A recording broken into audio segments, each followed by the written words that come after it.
we definitely are just wearing the same outfits as last week for this Yeah. episode. Just thought it'd be kind of cool to have like a uniform approach to the podcast. Yeah, actually, what we're gonna start doing is, once we get enough followers, we're gonna force everyone to, including ourselves, wear the same thing, Yep. and then eventually we're gonna move. We're gonna have a studio where we're gonna require all the viewers to move in, Yep. and then in our like 5 year plan after that is you can't talk to anyone that isn't part of the God Force, Yes. and then because we only want like the God Force, we want to be able to know who's in the God Force outside of the uniform and clothes. We have to shave our heads. Correct. And we don't believe in cell phones anymore. Absolutely not. No cell phones, no Nope. computers. Nothing. And because everyone will be living there, we can just have the podcasts in front of you instead of recording them because so we don't have to use technology. Yep. But each television that is fucking super glued to your dome piece will have its own YouTube account so we still get views and Exactly. subscribers. Because we need to make money. So we're going to use you guys as a type of like subscriber Vessel. farm, Yeah, it's if gonna you be more. will. Yeah, it's like slavery but volunteer.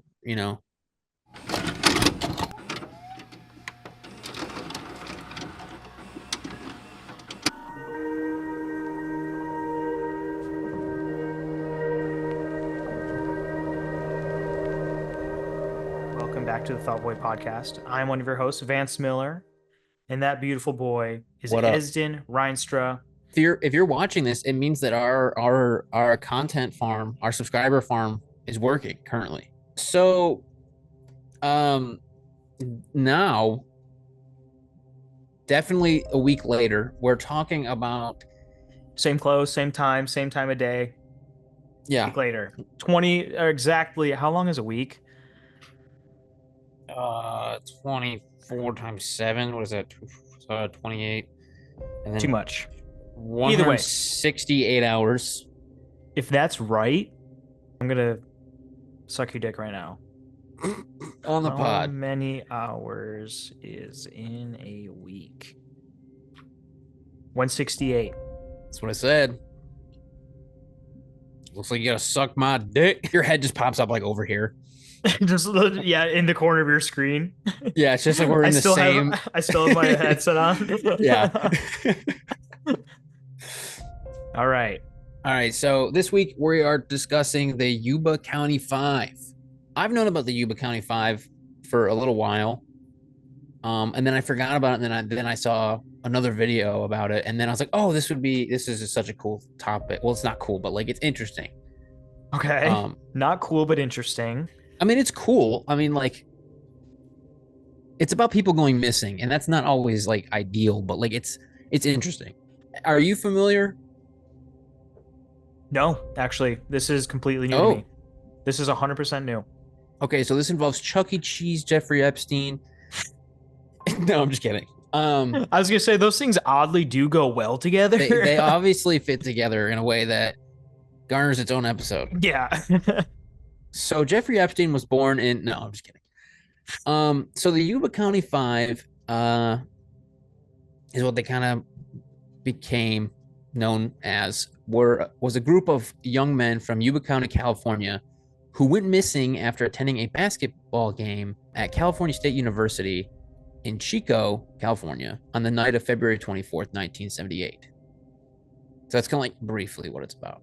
Also, the Okay. word Yuba, I want like a fucking frog named Yuba. Like, this is my frog Yuba. What does it mean? Yuba Oh, fuck definition. if I know. Yeah, I feel like Yuba is a good name for a frog. Yeah. So Yuba means dried tofu skin. Why does that feel like it's talking about foreskin? Fucking hell, man. None of this makes sense. Okay, so each member of the group either had some kind of mild intellectual disability or some kind of psychiatric condition. But other than that, the the boys were perfectly healthy people, you know. And when Okay. I say mild intellectual disabilities, um, they all kind of, so if you look into this, the media at the time really hammers home, like really plays up their mental handicaps. And like, yes, some of them have worse mental handicaps than others, but for the most part, especially as a group, they're more than capable people. Right. I think what ended up happening, and we'll talk about it later, is that the media and like the people involved kind of were just like, well, it's a bunch of mentally handicapped people. Of course, something like this would happen. Like, we're not going to waste the resources, kind of thing.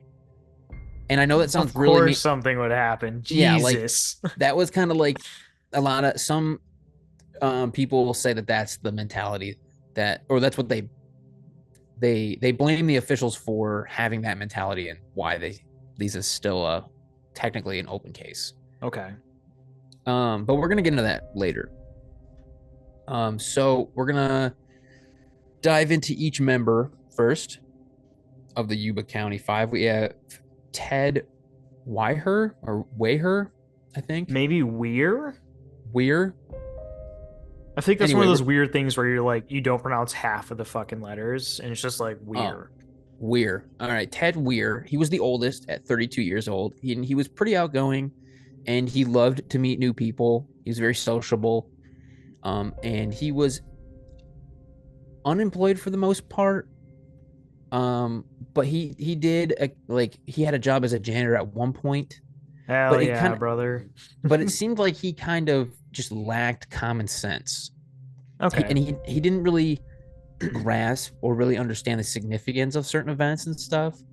So like So social cue issues? yeah, in a Okay. way, like here's an example. Like his house was set on fire when he lived with his family and like his parents, and their house caught on fire. And when his family woke him up to his room being on fire, he told them to not bother him, and if he woke up now, he'd be too tired for work in the morning, and then rolled back over and fell back asleep. Dog, that'd be me if Kennedy was like, Yeah, babe, the apartment's on fire. We gotta get the cats. We gotta go. I'd like look at my watch and be like, ah, dude, I still got just like dude. 4 hours to sleep, man. What are you doing? He's like, dude, I don't. If it kills me, I don't have to go to work tomorrow. Yeah, it's like this is a great excuse to call in if I just burn up right If I, now. If if I turn I into could, human oil on the floor, if I turn into charcoal, I don't have to go in and deal with the public tomorrow. then I can just I get said we let it unemployment. go. Yeah, Just my let it parents are gonna. happen. It's like, here, how about this? You go, take the cats, and I'll just die right here. This bed is mad comfy, and Like, dude, I'm willing to burn up with it. I just flipped this pillow, cool side of the pillow. I'm snugged. I got I'm 4 chill. hours. I'm fine. I'm honestly, I lived a good life. Another example of him kind of like not understanding or having common sense is that he bought $100 worth of pencils without understanding the like why, like he just did it. He didn't really understand that you don't need that. He He just like unprompted just walked in and bought $100 worth of pencils and then just kind of had them. That's a lot of pencils. That's a How many? shitload of pencils. I want to know how much are like Fort Ticonderoga, a specific brand of pencil. number two pencils. Of course I do. What are you talking about? So $26 for a 30 pack. So he needed to buy like three and a half of those to eat. Well, that's 100. How much did you say? $26. 26.50 for 30 Ticonderoga pencils. Why did I think it was Fort Ticonderoga? It's just called Ticonderoga. So I mean, I guess it's not. I mean, if he was a teacher, I mean, I feel like that's But he's not a fucking teacher. He's a he's an janitor. well, He's he's not unemployed. writing. He's not doing anything. He's not doing anything. Maybe he just likes the color yellow. Okay. Maybe it's one of those like a fixation thing. Like you just like the feeling in your hand. You're like, this just feels good A to have hundred an dollars worth of just a pencils. pencil. I mean, an unused pencil is satisfying. It Like is unsharpened. that first sharpen with like a nice Oh, pencil dude. sharpener where you And can get just like a really long piece out of it. yes, and just like 100 unsharpened pencils, nice and Oh, flat on top. that actually I be really may tight. I get it. I, I I I get come it. full circle. I get And then like it. the eraser, dude. Yes. Just want to I smell support, it. dude. Okay, this is gonna be a really weird thing to admit, but when my hands get sweaty and I'm using a wooden pencil, it smells like tacos, and I love it. Because you're sweat in the pencil. Yeah, because of the smells What the combined, fuck is it it? smells like tacos, and I fucking love that shit, dude. What the? I like the smell of crayons, but I don't know about taco sweaty hand Oh, pencils. dude, I know we're derailing so aggressively, but It's okay. I went up to the UP with my mom, my girlfriend, my sister, and her boyfriend, and he It's a had group. this box of candy crayons. They were real candy, but they looked real.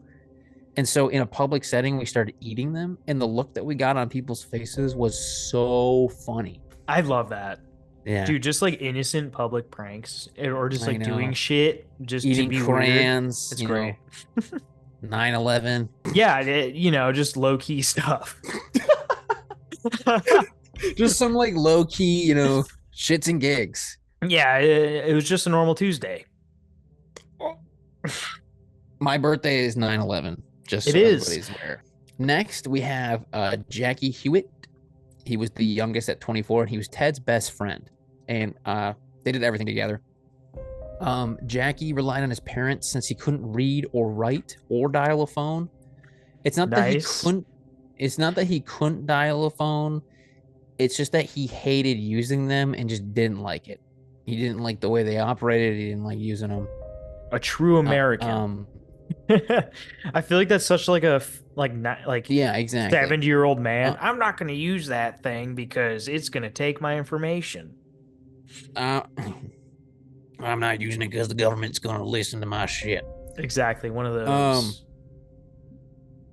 so then, whenever he was out and about, his family and friends, and specifically Ted, would have to support him. But despite his limitations, he was very loving and super friendly to everybody. I believe um, Jackie didn't really go outside without somebody else, Okay. basically. So he kind of always had like a caretaker type of deal with him. In a way, yeah. Like if Okay. he was going, either his parents or Ted was going with him, and it was more likely going to be Ted, but like or the Okay. boys. Okay. So he was just around Ted all the time. Yeah, pretty much. Okay. Um, there was Jack Madruga. He was 30. He was pretty independent. He was the only one with a car. He was a when's the date here? I have it written down somewhere. A 1969 Mercury Montego, and homeboy loved it. It was like his pride and passion. He was super protective over it. He did all the maintenance by himself. He clean, or most of it anyway. He kept it super clean. It took really like he was really proud of his car. I mean, it's a Um, pretty sick car. it's a pretty sick car. It's pretty dope. So, Yeah. you know, kudos to him. He graduated high school and then spent 2 years in the army. And he could hold a job. He often, I want to say that he helped with finances at his house, like with Okay. his parents. Right. And he was pretty normal outside of just a few like not getting like social cues kind of thing. And another thing, all of the boys were like best homies. Like they did everything together. They were always friends. Like if one was doing something, they were all going, kind of a thing. Next in the group we have Bill Sterling. Shout out your cat. I He know. was As soon as I saw that, I was like, oh, Sterling. He's over there cleaning his asshole. Nice. nice. He was Jack's best friend. He was 29 and he was cheerful, but he was sometimes a little too trusting. He had a job as a dishwasher, but Jack's mom actually forced him to quit because people kept taking advantage of him be- because he was too trusting and easily manipulated because of that. We've all had Um, friends like this. they would manipulate him and steal his money, basically. Nice. Yeah. You're like, Um, hey, dude, I think you just got ripped off. He's like, nah, he needed gas, he needed obviously. cat, dude. He's a homie. Real G. I gave him a whole paycheck. He I even gave my boss promised my that he paycheck. needed 3 grand for gas. That was it. Gas is expensive. It's just expensive nowadays. And he was deeply religious and often volunteered at a local hospital. Makes sense. Solid dude. So then we have, last but not least, Gary Mathias. All right. That's such like a biblical last name. I know Matthias. It's kind of dope. Matthias. Matthias. Or Emphasize. like Greek mythology. Oh It yeah. just sounds Okay. like epic as It fuck. does sound like it's got some fucking oomph. Yeah. He was 25, and he was in the military, stationed in Germany, and then developed a drug problem, which led him to being diagnosed with schizophrenia and being Oof. given a psychiatric discharge. Which then he moved back in with his family in Marysville, California, where all the boys were from. And then he joined like kind of like the squad about a year or so before the disappearances. So he was kind of like newer Okay. to um to the group, but he was seen more as of like the leader.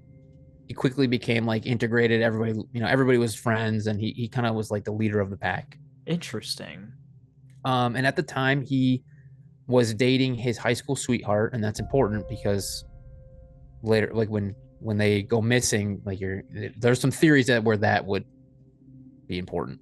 I would Um, immediately think Matthias because he well, was the most recent to join the we're little gonna group. we're gonna get into that. Okay. We'll get into the theories kind of at the end. Um, and once he moved back home, he started getting treatment at a local mental hospital for his schizophrenia, which kind of had a rough start. He was arrested. He was nearly arrested for assault twice, and then often experienced psychiatric episodes that landed him in a local Veterans Administration hospital. But then once he Good. got on medication and started learning ways to cope with mental illness, he this is a quote, one of our sterling success cases. He became like a super functional member of society. He was totally normal, like no problems. It was, in my opinion, it seemed like one of those cases where it's like, I have a mental illness and I don't know what to do about it. I don't understand it at all. So I lash out. And then once I got the help I needed, everything was chilling. Kind of a thing. So as soon as you take an SSRI, you're just Balling. that's all it is. No You're just more coasting. voices. Yeah, no more voices, but also no feelings at all. Nothing. Yeah, I don't feel Just it. being completely empty inside. Yeah, it's really nice. Yeah. Anyway. Anyway, so the broskies, they did everything together, like I had mentioned. Like this was like the squad. When you say the boys, this is the boys. you know. Um, they all shared a one particular interest together, and that was basketball. So they all met at the Yuba City Vocational Rehabilitation Center. So um, it was just kind of like a center that had programs and services to help those with like, developmental disabilities or intellectual problems or mental handicaps, Sure. Just like kind of a catch-all for Mhm. the disabilities. Exactly. And so they met there, all of them, and then they started playing for the basketball team known as the Gateway Gators. Gateway. Interesting. Fire. I I want to say, what was it called? Like the Gateway. It was also called the Gateway Center. Was think another what you name. meant to say was the gateway process, Link in the description. which we have quit. Yeah. Um, but I thought the Gateway Gators was such like a fire name for a basketball team for some The reason, dude. Gateway Gators. Oh. Yeah, It is exactly. pretty cool. It's pretty dope. And they lived for that. Like that was like their bread and butter. They loved that shit, right? A Um, hobby. they they had won every single game of their season all up until this point. And on Saturday, February 25th, 1978, the Gateway Gators were scheduled to compete in the Special Olympics tournament in Sacramento, where the winners would receive an all expenses paid week-long trip to LA. and they were hyped for this. That'd So hyped because be sick as fuck, that honestly. that would be tight, dude. An all expenses trip with the boys to LA Yeah, with for a all your week. homies just being Come like, dude, on. let's just go bomb around LA for 7 days. That'd be That would be sick. awesome. And they were super excited and like hopes were really high for the game that like for the tournament because they had won, like I said, all the games leading up to that. Um and they were super hyped. According to the families, they were so thrilled that they laid out their uniforms the night before, kind of like a kid Aw, yeah. who gets really excited for like the first day of school. Yup, Not that's exactly what I was thinking. Yep. Yeah, and so they about it. They were ready. They were mentally preparing for this moment. Mm-hmm. To everyone's surprise, however, they decided last minute to drive 50 miles north to Chico, California, to see their favorite team, the UC Davis, who's playing at against the Chico State University.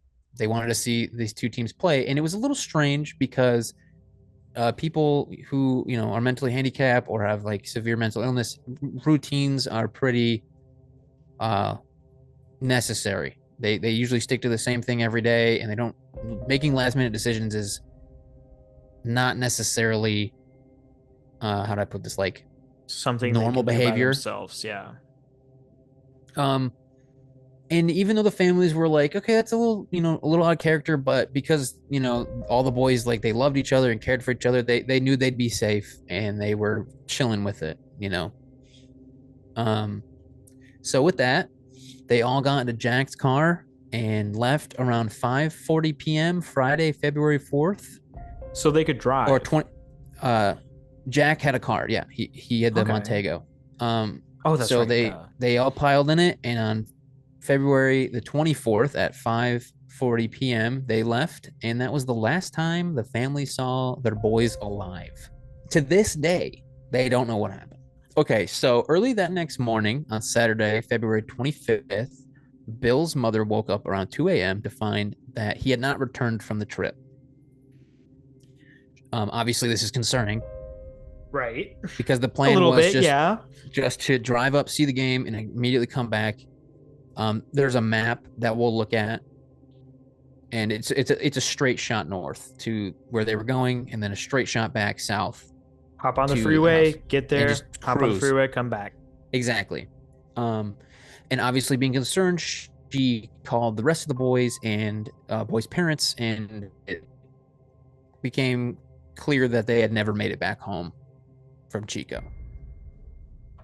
So at 8 a.m., so 6 hours later, Jack's mom called the police, but because the boys were adults, they said that the parents have to wait to file a missing persons case, which they later then filed later that day at 8 p.m.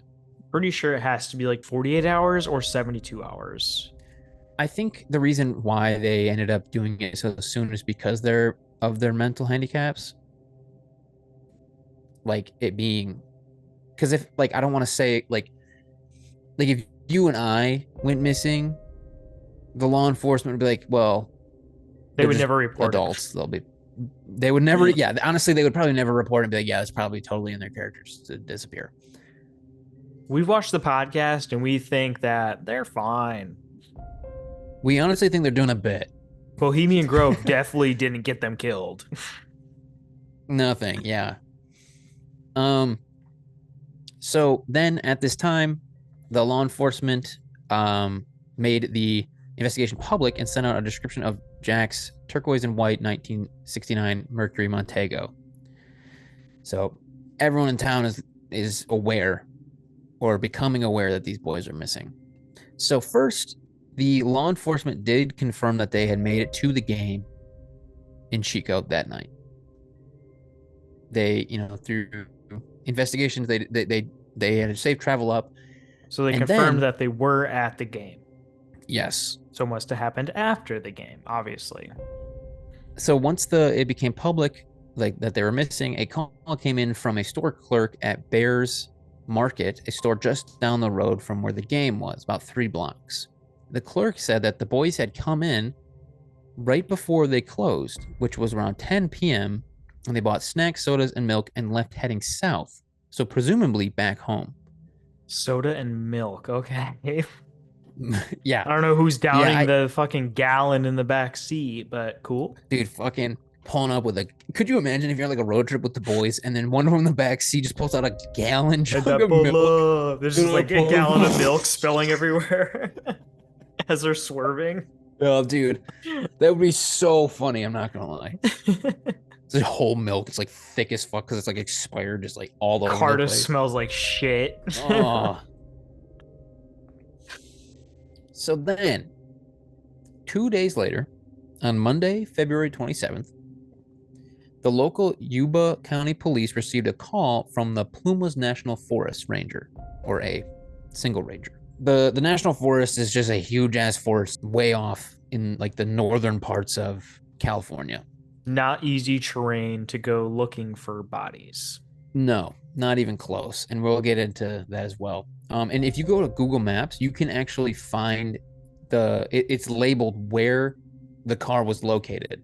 They get a call from a ranger and that he had found a car that matched the description of Jack's Montego and that he had actually seen it on Saturday, the day before, but assumed that it was like a sightseer or skier because that area is very popular that time of year for cross country skiers and people who want to see it's a national forest. So, Okay. So they you just kind know, of brushed it off. yeah, they were kind of like, okay, well, this happens all the time. I'm assuming somebody's just out and about.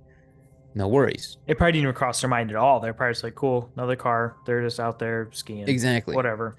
And then once it came to their attention that that car is actually attached to somebody missing, then they called it in. So then this is when it gets really weird. The police located the car and it was 70 miles away from Marysville. It was northeast of Jesus. Chico, and the boys were nowhere to be found. Think about that. Do we know how far the game was? If you go to this link, and we will put this in the YouTube video for y'all, this should bring up the one of the articles that I used, and there is a map. Oof. Yeah, quite a distance. Yeah, that's a yep. Okay. So Okay, it continue. if this means anything, the game was 50 miles from Marysville, and their car was found 70 miles. So a whole 20 miles away. Yep, northeast of Chico, so 20 miles further north into the mountains. So obviously, this is alarming Yeah. for several reasons. One, the boys, when they left, had obviously no intention of staying out and wandering through the woods. They didn't even leave with like winter clothing, like shorts, t-shirts, pants, Yeah, normal dog. tennis They went to shoes. a game. They're They not went going to a game. They're not hiking through they're not the skiing, mountains. dog. I can tell you that. I promise you, they were not about to do this voluntarily. Because the plan was just to go to the game and then come right back. And with the boys' mental conditions, the routine was really important, and straying from the norm was super on a character for them. This was like a really big concern for the families because once they're kind of derailed from the norm, it's who knows what kind of reaction they could have. Right. Yeah, I mean, yeah, it could cause a lot of issues, especially when you're by yourself. Exactly. Now it gets even stranger because there was no signs of damage or foul play, no signs of a struggle or anything like that at the side of the car. The car was found with the driver's side window, ruled all the way down, and all the doors were unlocked. This was noted because Jack, the owner of the car, always made sure to lock his car, and because he loved his car so much, there'd be no way he would just randomly leave the window down, Right. I in the mean, you don't middle of the want people winter in the stealing mountains. your fucking And you don't want stereo and people shit. stealing shit. So to leave the car kind of just open to the world was clearly alarming when somebody like Jack would never do something like that. Now, the car was stuck in the snow, but it wasn't like undrivable. The car could have been easily freed with a bit of effort, especially with the 5 athletes. You know what I mean? Right. I mean, they can work it back and forth and get it out of the Mm-hmm. bank, you know? And the police were able to test this and confirm that you could push it out of the snow if need be. And so you might be thinking, okay, maybe they ran out of gas or like the car broke down or something. But when the cops hot wired the car started totally fine, ran normally, nothing was wrong with it, and they had a quarter of the tank of gas left. Hmm. So it's then here's some extra facts about like, the scene here. There were no keys left in the vehicle, but there were empty food wrappers confirming that they had stopped at the market that the was mentioned earlier. So from what we know right now is they go to the game, they leave, stop and get snacks, and then sometime after that they just decide to drive to an elevation of 4,400 feet, 20 miles in the opposite direction. I don't know, like and there's no explanation why. So, do we know if they disappeared with like where the car was, or did they disappear beforehand and the car was ditched? So we know. Okay, well, we don't know that if all of the boys were in the car at the time the car was brought up there, and we're gonna Okay, kind of fair. get into that. Now the car was, like I said, was 4,400 feet in elevation, and the car had driven as far as they technically could have because the snowcat covered the remaining road, and the road was blocked off, so they couldn't drive any further. So it's as if Right. they drove all the way up there as far as they could and then just left or disappeared. They brought the car back to the police station, and they found no useful information whatsoever. No fingerprints, no blood, no break-ins, nothing. Car Good. was Yeah, hell yeah. totally Good chilling. help. Yeah, really awesome. Key, actually, to this investigation. Glad that worked. So, this is a quote from some article that is linked in the sauces. So, Jack Madruga, the one who owned the car, his parents said that he didn't like the cold and had never been into the mountains. Didn't want to. Didn't like the cold. Didn't like nature. And Bill Sterling, his father, had once taken his son to the area to go fishing, where the area in where the car was found, for a fishing weekend. But Bill didn't like it and never went back up into the mountains because he didn't like nature. And anytime that his father would go fishing up there, he would stay home. Didn't want to go. He was So just it's not about going up there. not about the nature. And so obviously that's strange given the fact that they just decided to drive up into the mountains and then just did. So the next day, on February the 28th, the search for the boys began.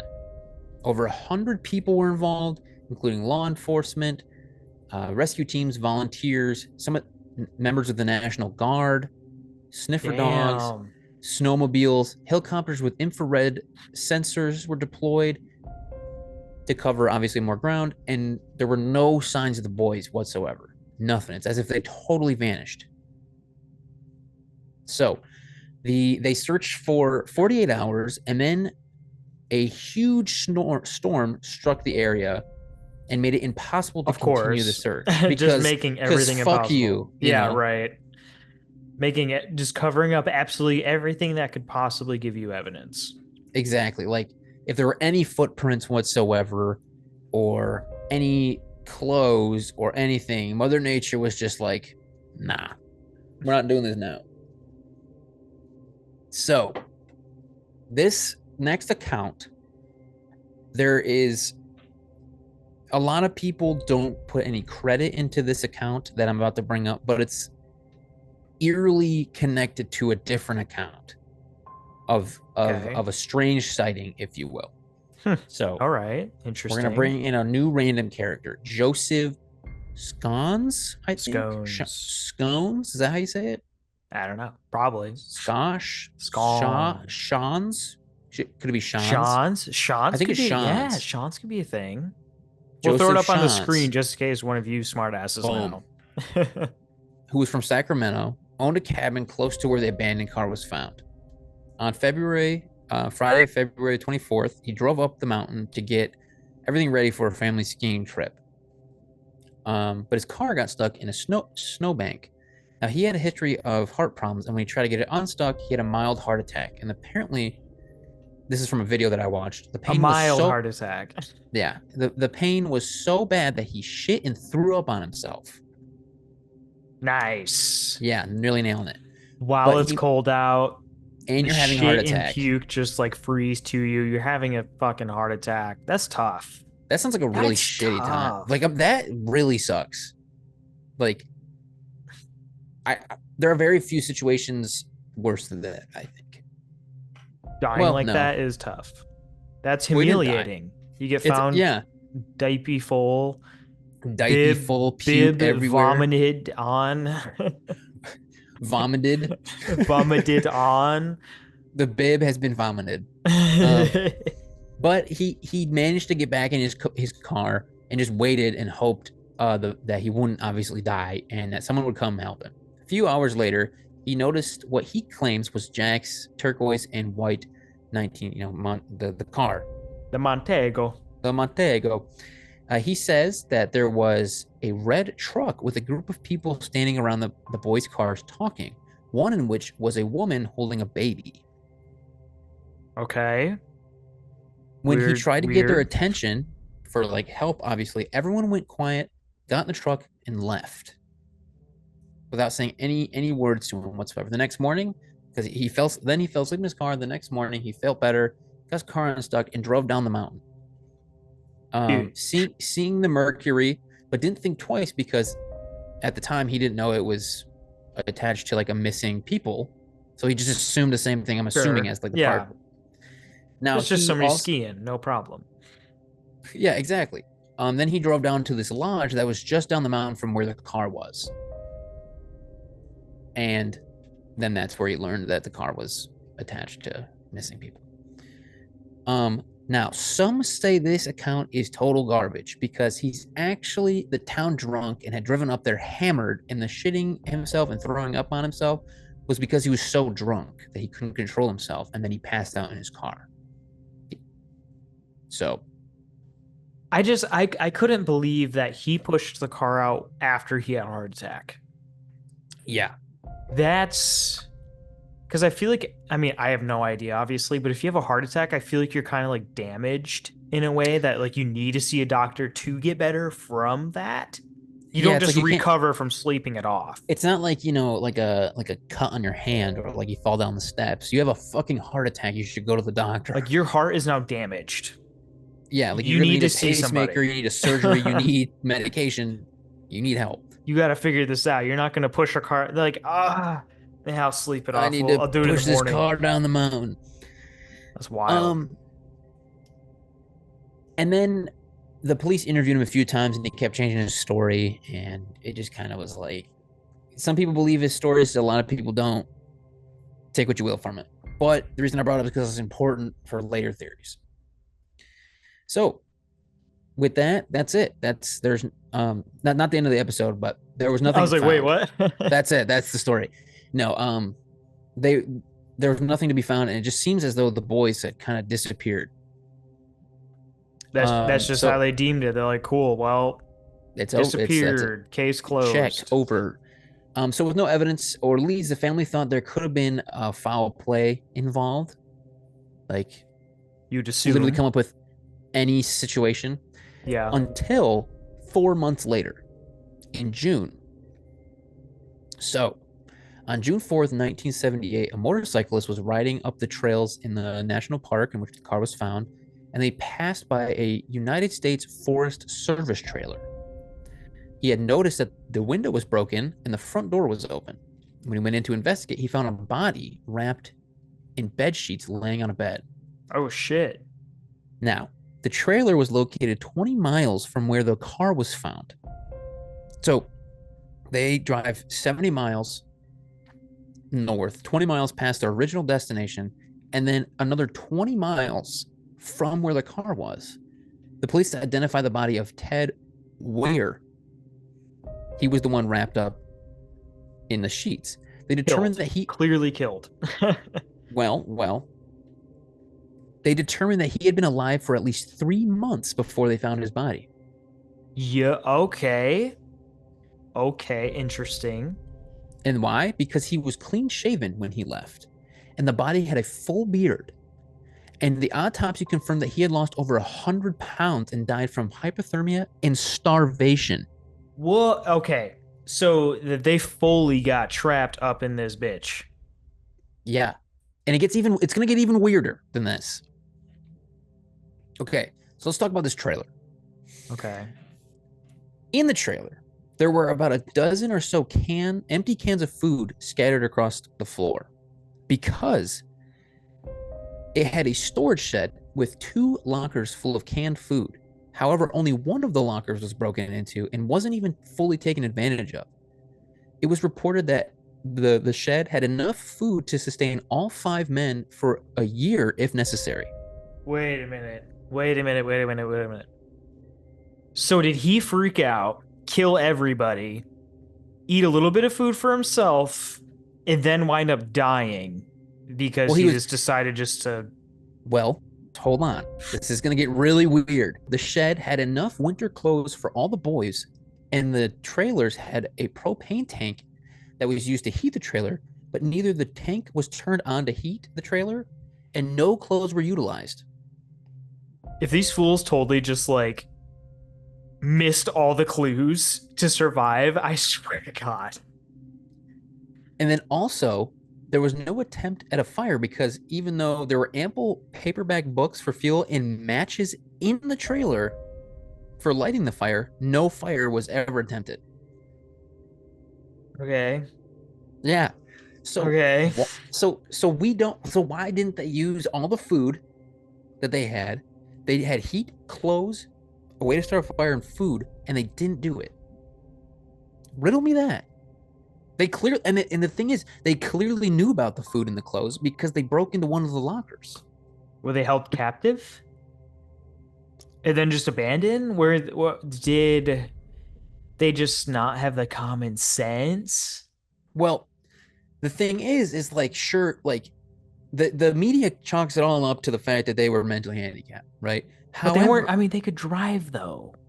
one like he could drive, and 2 of them were in the fucking military, dude. Yeah, You don't just go it's into the not, military and not learn how to function. bro. They're probably so slightly, if even on the spectrum, that Yeah, it's like they easily got this. Is just like they got and this. and it's like I would through all my research about who these guys were, I would put like all my faith in the fact that they could have survived this. Yeah, I would And assume. it's I like mean, they seem like they're living completely normal lives. They're going to games as boys, just hanging out, driving cars, being in the military. having They're jobs. functioning people. Yeah, especially as a group, dude. They're Yeah, like, especially as a group. Like I understand that like Ted buys pencils and like Jack was it Jackie, needed help, but like as a team, there's no way that they got it. Easy. they don't have enough to like they have it in the Yeah, bag. they're good. Well, I mean, clearly they don't have it in the bag, but like But something had to have happened something because they should should have. have Yeah. had it in the bag. Now it's gonna get even weirder than that. Ted's body was wrapped tightly in 8 bed sheets, like he was being mummified with his Damn. arms across his chest. So it implies that someone else had wrapped him in the sheets after he had died. Something else strange was that he was barefoot because his feet had swollen. And so they theorized that he had taken them off, Oh yeah, because they swelled too taken up, much to have had shoes on.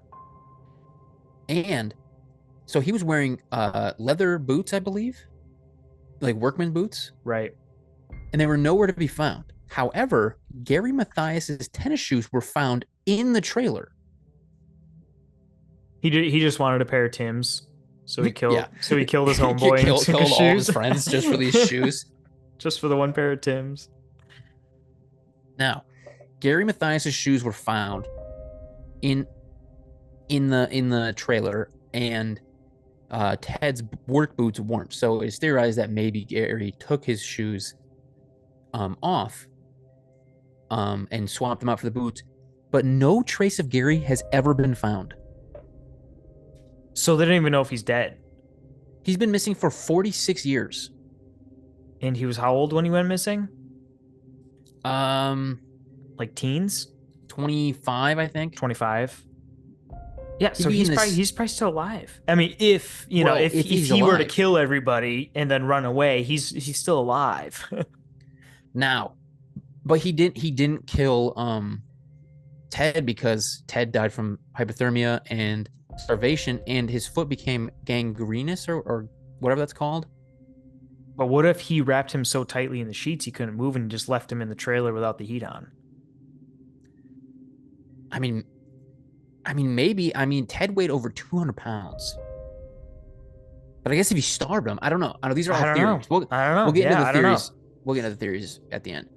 So, the next day, they found the remains of what were later identified as Madruga and Sterling's on the opposite side of the road, 11 and a half miles from where the car had been.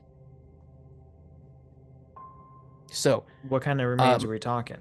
Madruga's body was partially consumed by animals, only bones of Sterling had been found. Oh Then shit. they were scattered over a small area. Autopsy showed that they both had died from hypothermia, and because these two dudes were like best friends, like homies, they believe and kind of theorized that maybe um one had like kind of like started to give into hypothermia and started to like fall asleep because of it, and then the other one wouldn't leave his side, and then they both died right Ah, there. shit.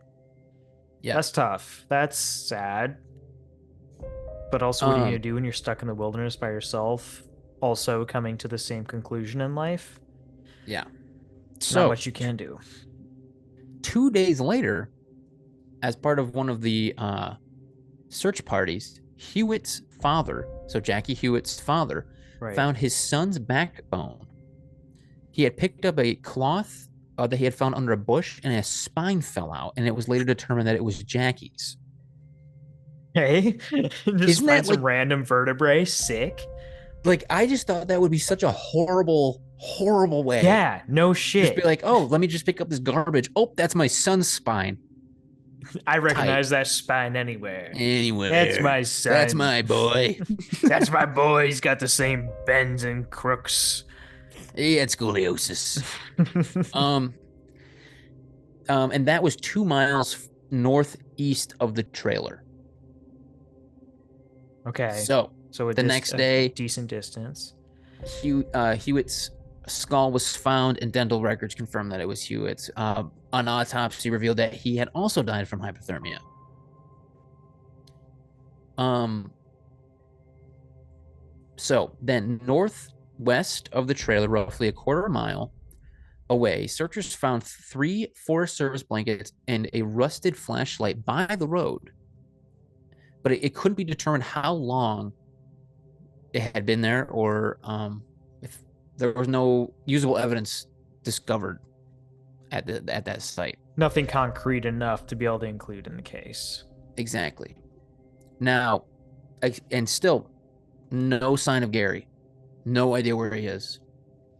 That's crazy, but also with how scattered everyone else is, who knows how far he could be? You know what I mean? Exactly. Now, I don't know how true this is. Now we're gonna get into the theories. There's a lot of weird shit to talk about. I don't know how true this is, but one of the videos that I was watching, supposedly there was a journal found, like a sketch pad type thing uh, in the trailer that had affirmations written on it. And what they were, so you know how Gary was schizophrenic, right? One of his Right. coping mechanisms was to write affirmations about like him getting through it, like kind of like I'm stronger than this, I'm not my mental illness, I'm strong, I'm a good person kind of thing. Right. And that was all over this supposed journal sketchbook thing, as if his medication was wearing off and he was trying to calm himself down in this situation He before was trying he to like disappeared. reinsure himself. Yeah. That's like, you're good, bro. Chill. Chill. That's You're trapped in the woods, and the voices are telling you nothing. Don't listen to them. he's just Zephyr from the creepypasta episode. That's it. He's just turning into Zephyr. Yeah, he's just yeah. He's giving into the ink. So here are some theories. Some say that Gary had some friends in Forbstown, which is in the northern part of California, and convinced the rest of the boys to try to go there after the game, resulting in taking a wrong turn. But this doesn't explain why they would have left the car and not returned to the down the road to the lodge that was mentioned earlier that the drunken heart attack poop boy went to. Like they clearly it does it it doesn't explain why they wouldn't have trying to push the car, and it doesn't explain why they would have gotten out of the car and just taken off into the woods. Right. Yeah, I mean, why would they just stay there or get carried away by vultures and get Yeah, scattered around the countryside? and if the car worked, why didn't they just use the heat and just wait? Yeah, just keep And it why would idling. and obviously they left in a hurry because the doors were unlocked and the window was down, and that doesn't explain anything. Now, this is another piece of information that's kind of circled into this theory. On the day before the men went missing, a snowcat had gone along one of the roads in the direction to clear the trailer's roof of snow so that it wouldn't collapse under the weight. It's Okay. possible, the police believe, this is a quote, that the group had decided to follow the tracks it left behind through snow drifts of 4 to 6 feet. So they follow this somewhat already made path to the trailer instead of walking through the snow, like the snowbanks. Fair. I mean, if it's 4 to 6 feet high, you're not going to get very far. Mm-hmm. Um, it was most likely that Madruga and Sterling died of hypothermia halfway through the walk to the trailer, and then Hewitt shortly after. So that's just another piece of information. Do with that what you will. Now, the public and the media, a lot of people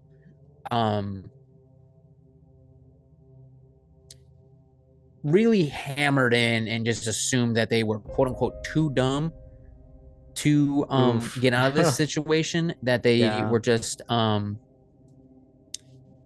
in this there's a documentary on Netflix about it, and the word choices that they use in the papers of the time, not great. I could imagine. I could Yeah. definitely imagine there was some not so friendly words shared. And because of that, a lot of the family members of the boys kind of think that the media kind of did them dirty. And because of the stigmatization around being mentally handicapped, a lot of people were like, well, obviously this would happen to them. Like Right. it's They're like, their of fault course, in a they're a way. basket case. It's going to happen at some point, and it Yeah, happened. exactly. And in my opinion, it's kind of clear that they weren't that mentally handicapped. No, dude. Like I Like, said, they like were I driving feel like around and shit. having a good time, drinking gallons of whole milk. Yeah, chilling. So another theory is that Gary killed them, or forced them to go out there, That's what I'm because thinking. of his schizophrenic episodes. However, I don't necessarily believe that, because why would he trap, like, how would he trap them out there? Because they're his homie, and they were just like, hey, dude, just chill here. You'll be fine. We'll be safe. And then he just winds up Mm, killing them. I don't know. okay. I mean, how else did any of this happen? It's all I don't know. speculation at this point. I don't know. And a lot of the family members believe that it had to do with Gary, that he either forced them out there, or he had like a psychotic break and was like, the voices are telling me to go do this and you need to come with me. And because of the mental handicaps, they got him all worked up and they drove out there. And then Gary took off into the woods and everybody went to find him. And that's another theory, that he had like a psychotic break.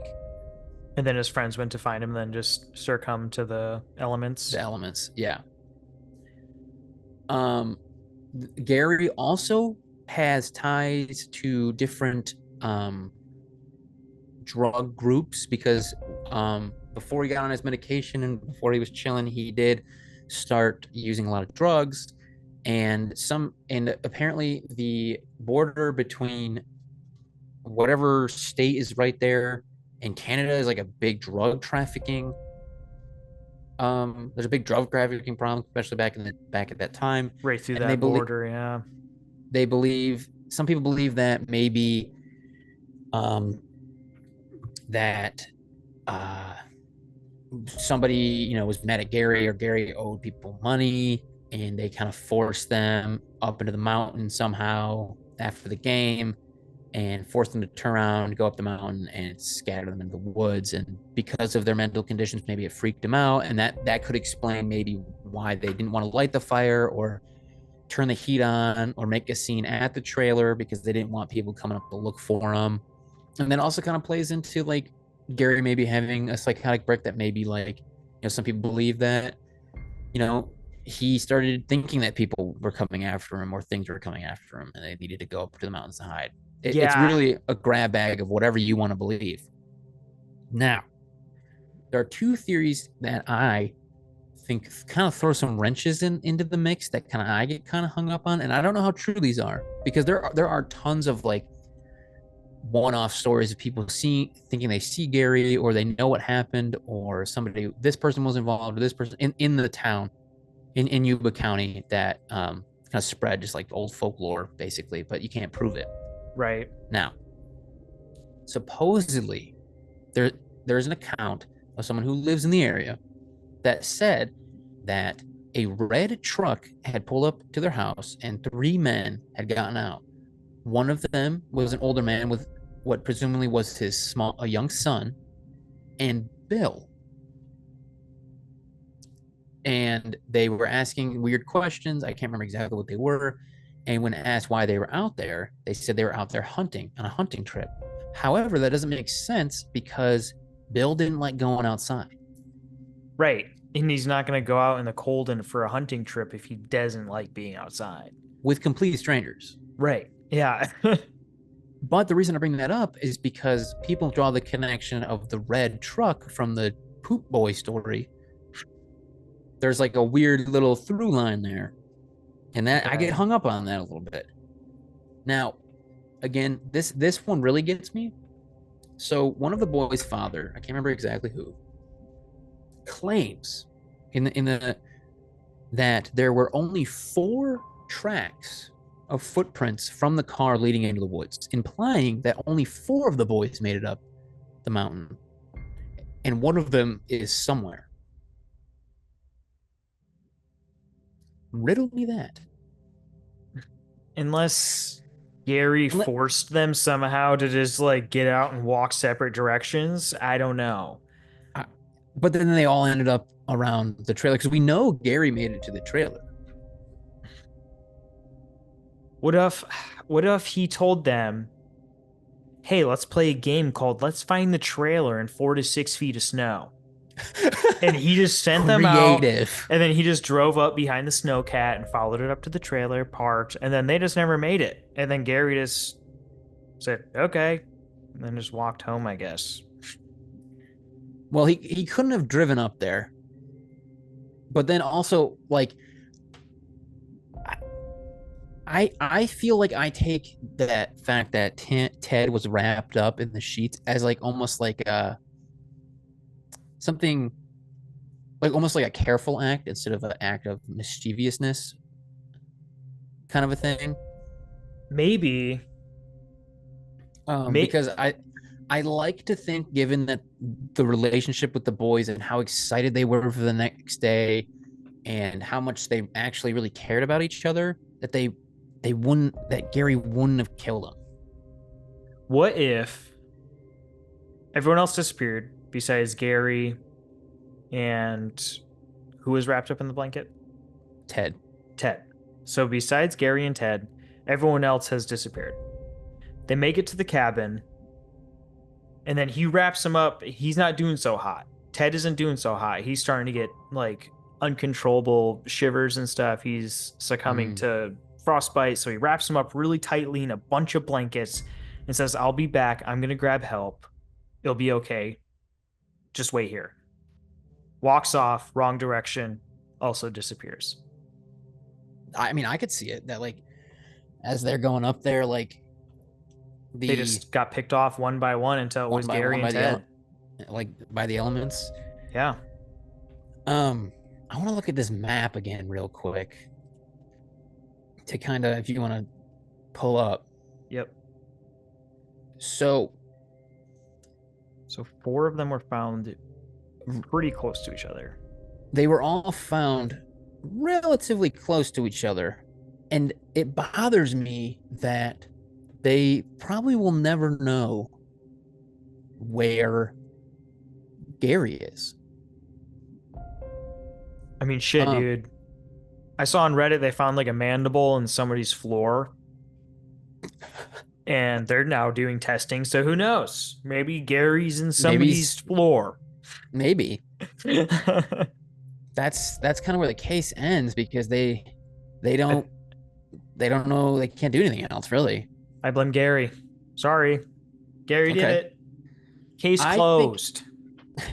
Gary is a serial murderer, but We need to find him. he did it by using the only thing that couldn't be tied back to him, and that's the elements of nature. Use nature to his advantage. Honestly, if you were a killer, that would be such an insane way to kill somebody. If you could pull it off, though, you would never be caught. Just gotta use the. You just gotta. A common meteorologist would make a great serial killer. Yeah, exactly. Watch out for your local weatherman because he might be a serial killer. I think Tomorrow it's gonna snow. Looks into the looks in fucking the camera. Wife disappears in 3 days. um in the documentary that I watched, one of the brothers of I can't remember who thinks that Gary was killed and then Fair. forced up there. And then the boys were forced up there and afraid. He thinks okay, so there was like this bully guy in town that was like really scary and had done like a lot of illegal things and like type of guy you didn't want to piss off is kind of what he Okay. said. And he thinks that with Gary's time with like drugs and stuff, messing around with the wrong crowd, he might have like pissed him off. And he believes that that bully character um, caught him somehow, forced the four boys into the mountains, and threw Gary over the bridge into the river. Oh, okay. And that Ted brought Gary's shoes to the uh, the trailer, and the boys were just too afraid to come back down because they thought they were going to get got. Right. And that's a little bit easier to do because of their conditions. Exactly. So, And that would kind of explain a little bit of why, like, basically, they would have to, in my opinion, they would have to be forced out of the car in order for Jack to have left the window down. yeah. And because I'm starting to think that maybe this red truck that may or may not have been there was like a group of people that pulled up, and then Jack rolled the window down and was like, yo, what up? Like, oh, what about this? What about this? What if they thought that this red truck was following them for some time? Okay. And Just then, being paranoid. yeah, and then they were like, okay, let's take a left turn. Let's take a weird turn. And if we turn here, then maybe, and they will know if they keep following us. And then the truck did follow them, scaring them all the way up the mountain. They can't drive any further. Then the group of people that this poop boy was talking about gets out of the truck, talks to him, and that's when he rolls down the window. Then they force him out of the car into the woods. Poop boy's like, yo. And then everybody dips out. And the boys have already been long gone. What if? So, snowcats are usually red. That could Mm. be wrong, but I'm pretty positive snowcats are usually, red, yellow, orange, bright in color. What if said red truck was actually the snowcat, and whoever had the snowcat is the one who did it? Because the snowcat went to the trailer. Yeah, the day before. Right. Mm. But what if it wasn't actually the day before? Do they know It could that have, for 100% fact that it was the yeah, day before? like at what point that like because the day before could have been like that 11 night p.m. or at whatever. night, returning from plowing the roads. Exactly. And That's a good then point. he wrapped up Ted in the blankets. I don't know. It just seems weird that the Snowcat would be involved in this ever so slightly, even though they were like the last ones in the area, Hmm. besides the boys. Right? Or am I maybe I'm just looking Well, way they too say deep that. into this. Well, I mean, maybe I don't know. They say the snowcat was up there the day before to clear the roofs of the trailer so that it wouldn't cave in. Right. But what if So what if the okay, what if I can't want to say Hellcat. The Hellcat, you know, revs its engine, drives no. So the Snowcat it's just a baby in a Hellcat? an Boom. Apollo. And Apollo. What if the Snowcat was up there, right? Okay. Right. Because okay, so when okay, this is my thought process. So they say the Snowcat was up there the day before, but the day that they were officially missing wasn't until the next day after they had already left for Chico, right? But they also couldn't call them in as missing when they were Exactly. missing. So what if they're saying like the day before they went officially missing Right. Yep. and the Snowcat was already up there? And then that's what the poop boy saw because maybe the Snowcat Gave him a heart attack. gave him a heart attack. And the Snowcat met the boys at like um on the road, and that's what the poop boy saw. And maybe it scared them because they thought they were in trouble, and then they took off into the woods, or They thought it was some type of weird cryptid. maybe it was Mothman. But seriously though, like all of the theories are just you could be anything. It could be anything. This is a weird one. This is a weird Mhm. case. I'd be interested to learn more about this, honestly. It's it stresses me out. Like I think about it a lot because like what compels people to do shit like that? What, disappear? Just vanish like that. Death. I mean, it's gotta be foul play. 100%. 100%. I would Yeah, never leave the window down in my prized possession vault, though. exactly. You Like would what? never Like, leave it fully unlocked if you walked away from your car that you love so much. All your mhm. homies disappeared at the same time, no traces of any single of them. Something definitely happened. 100%. Snowcat did it. Snowcat ground him up. I That's what it there was was. also some information. I don't know how relevant this is. I didn't want to include it, but I guess now we're here. That they inspected the bottom of the car, and the bottom of the car was totally chilling, totally clean.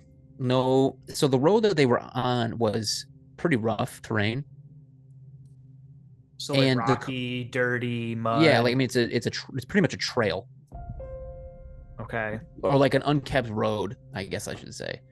And so the police say that it implies that either the person driving was driving extremely carefully and very slow, or somebody who had already known the road and could avoid like the potholes and the ups and downs and knew how to navigate the road without damaging the car. Right. So I guess you could theorize that maybe somebody had taken over or they were driving up there. Some people, dude, okay, there's this one theory that I saw. Now that we're kind of just like getting towards the end here, that because they were so excited, right? They were super hyped for the next day, and some people say the theory is that Gary had some weed or some kind of drug and was like, dude, as a celebratory thing, we should go up, drive a little off of the country and take some drugs and just have a good time. And the theory is that maybe they were smoking weed and they got out of the car, and then because when you're in the middle of the wilderness and it's pitch black and you're stoned, And then a snowcat pops up. you're gonna freak out, and then it wasn't legal in the 70s, so maybe they start freaking out and dip off into the woods. That's a good point, especially being, you know, probably paranoid in the first place if that was the plan and you're Mm-hmm. going out to the countryside to avoid people and then all of a sudden somebody pulls up. You're like, oh Yeah, shit, this was not in the plan. Let's all dip. We're going to go to prison and our moms are going to kill us. yeah, like, oh shit, we have the game tomorrow. We're going to It's get grounded, official. dude. We're gonna get grounded. We're not gonna be able to go to the game. We're gonna get arrested because it's illegal. This official that just came out of the woods, scared the shit out of us. We have to take off now. Yep. Then they get lost, die. But I And, feel like somebody would have noticed that if whoever pulled up. yeah, like if it okay, yeah, if it was, don't you think like the Snowcat operator, if it was at that time, what this red truck could have been, would have reported, oh yeah, I ran into those boys. Or maybe he was just far enough away to where it still scared them, but they ran like different directions from where he was, so he didn't even pay any mind or even notice them. Yeah, I guess. I mean, Because if it was yeah. unintentional to pull up on these boys and he didn't realize it, and they just dipped because they're paranoid and high, unless it was like a cop, like like looking for them, they would Hmm. notice the car with the open window. The car's still warm. There's fresh tracks leaving the car, all in different. Like they would notice that. But if it was the Exactly. snowcat that scared them away, and they just didn't, he didn't even pay any mind to the hooligans smoking weed off in the woods. You know, And then I guess like how the drunken poop guy said there was a group of people. I mean, he was hammered, so maybe he was like seeing double or whatever. he's also half dead. He also was having a heart attack. Yeah, like he's not a reliable source at this point. He needs immediate medical attention. Yeah. Well, then if he's not a good source of information, who knows? Maybe the red truck wasn't even there and he was just Ah, tweaking really hard. fuck. Maybe, yeah, maybe he was just hallucinating because he was dying and his brain was just pumping in the shits. Adrenalines and shit. And maybe he Hmm. confused. I Maybe don't he know. killed them and that's why he Maybe had a he, heart attack. maybe. I mean, maybe he was the one that scared him. I don't. And then he forgot. So he had complete plausible deniability. Interesting. We'll This never. was a weird one. We'll never know. We We'll will never probably know. never know unless Gary is in somebody's floor. Yeah, unless he's in somebody's limestone tile flooring. I'm gonna throw a picture of that up on YouTube just so you guys know what I'm talking about. And I'm gonna put the link in the description because it's a cool post. It's on r/what is this bone. Is that Pretty an dope. actual Reddit subreddit? Yeah, dude. I on it. I joined it. That's the shit, dude. It's cool Dude, because sometimes people find bones in the woods that are human and it and not turns out to just be their son, raccoons. and it's their spine. Yeah, exactly. You And, lift a rag under a bush and you find an entire spinal column. yeah. But that's it. I think that's That's the it. end of the app. Yep. Well, okay, what's your final belief of what happened? Gary, 100%. He Gary killed him freaked or out, killed, or maybe not even killed him.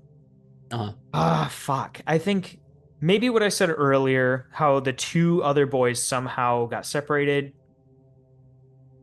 went with the elements. Gary and Ted were still alive. They went to the trailer. He wrapped up Gary to keep him as warm as possible because he knew he was starting to fade. And he was like, I'm going to go get help. Also disappears in the woods. I think that's what happened. I think that's not unrealistic. No, I really don't think like that's unrealistic. I don't want to paint Gary as like the killer or I like don't think he's any a killer. No, no, I don't I think he's a think killer. I think Or it was Snowcat. I think it was either the Snowcat thing or that it was just kind of like a wrong time or like some like maybe yeah like some one of them had like a moment and just one bad decision led to another bad decision that led to another bad decision. Exactly. And then there was two. And then there was Ta-da. one that turned into none. But If you're Gary Mathias, please write in and we'll interview you on the podcast. email us at fatboypodcast@gmail.com with your story. Drop your phone number. We'll call you. We'll interview you. You could also find us on Instagram, YouTube, Spotify. Gary, if you're out there, I'm a join podcast. the God Force.